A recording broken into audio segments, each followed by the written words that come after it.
So today we're going to take a look at a scenario where civilization starts over. It is now episode 30 of the series. Wow, I can't believe we're already at episode 30 of the series. That's wild. But yeah, it's now episode 30 of the series, and in the last episode we saw the red team let go of this Peruvian territory. We saw the Crimeans invade the Moldavian country, so now they're even smaller than what they were before. We saw a skirmish between Hungary and Slovenia. We also saw this skirmish over in Central Asia, which resulted in this yellow country being deleted. So yeah, that's always fun. But yeah, now let's get into the video. The Scramble for Africa is happening this episode, by the way. So keep an eye out for that. Well, what do you know? The red team is letting go of another territory. Yeah, I wonder which one it is this time. The red team is going to be letting go of the entirety of this territory over here. It's the next area to go because this area was the least stable area of the red colony, aside from Peru. So it was next to go. So now it's gone. And it finally has independence. There. Now let's make a capital for it. This country has 5 major cities here. And to make it interesting, let's put theirs right about there. The capital is going to be one of their most southern cities. Oh yeah, a new Chilean Argentinian country. Woohoo! Next up, this country over here is gonna invade Latvia/Estonia. I'm gonna call this country Estonia, Latvia now. And while they are going to invade this country because this country is expansionist and they basically want to be the successor to the old Russian country. So they think that invading this country is the best way to do so.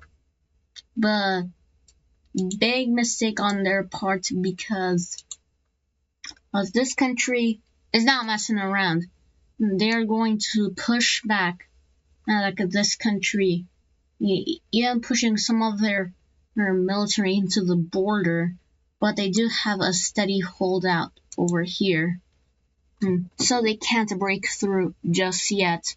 But you want to know where they are actually gonna break through? Oh, that's right, in their actual mainland. The Estonians are now making a spearhead over to the capital of the country, but there's strict defenses here, so that they are going to cut off this country in 2, and now working to surround this. So the country pulls out all of their troops over here, giving a clean sweep to Estonia here. And because of that, the orange country is going to surrender over to the Estonians. Now let's take a look at a peace treaty.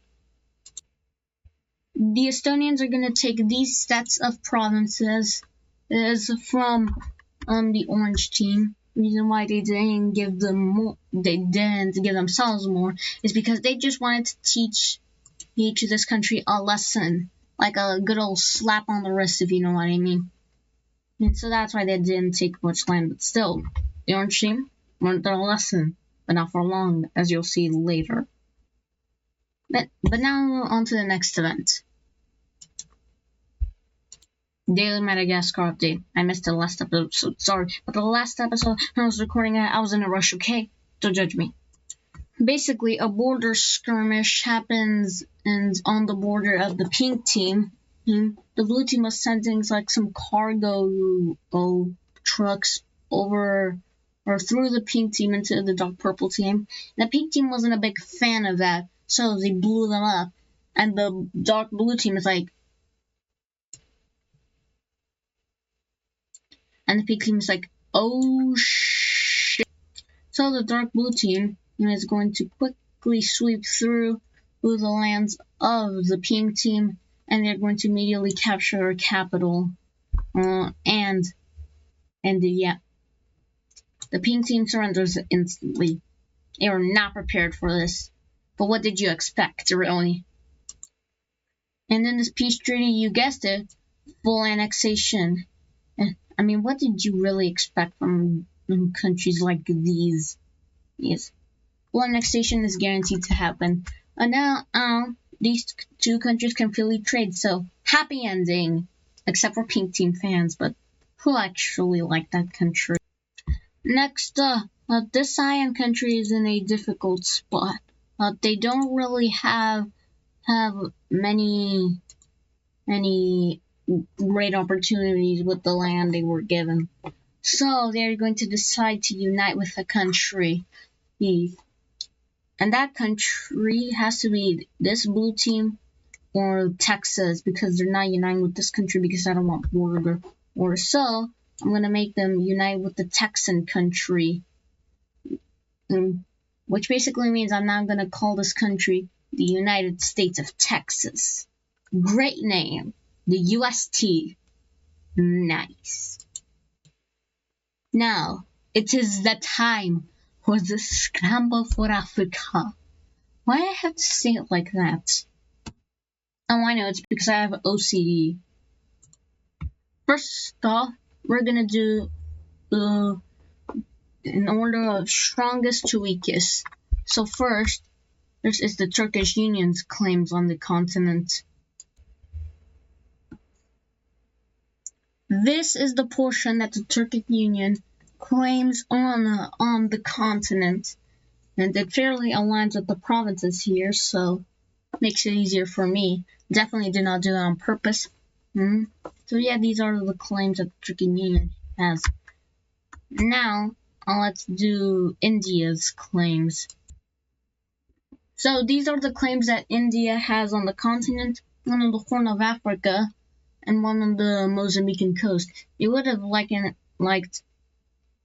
ideally they wanted all of this coast right here, but Kenya's in the way, and they want to be a country of their word. So they are not going to violate the agreement they had with Kenya. So they are going to let them live. And this is still a lot of land, so India might still get a fair deal out of this. Now I'm going to ditch the whole strongest to weakest thing because I haven't even done a power ranking yet, so yeah, best to do after the scramble. But now it's the red team's turn. Let's see what they want. So this is the red team share. This is what they want. And in the end, by the way, I'm just gonna mention this now. Everyone has decided to reduce their claims to the best of their ability, so there are no overlaps. And they already decided who will get what. So now it's what Wales' turn. If you're wondering why I include bloopers in the video, it's because I think it adds more character to the video. This is what Wales wants. They want this western coast of Africa and this giant colony through Angola to Tanzania. And you might be wondering, hey, what is this? Didn't you say there are going to be no overlaps? Yeah, I was referring to major overlaps, like these tiny little overlaps. The two countries will settle on themselves. So yeah, that explains that. Now Italy's turn.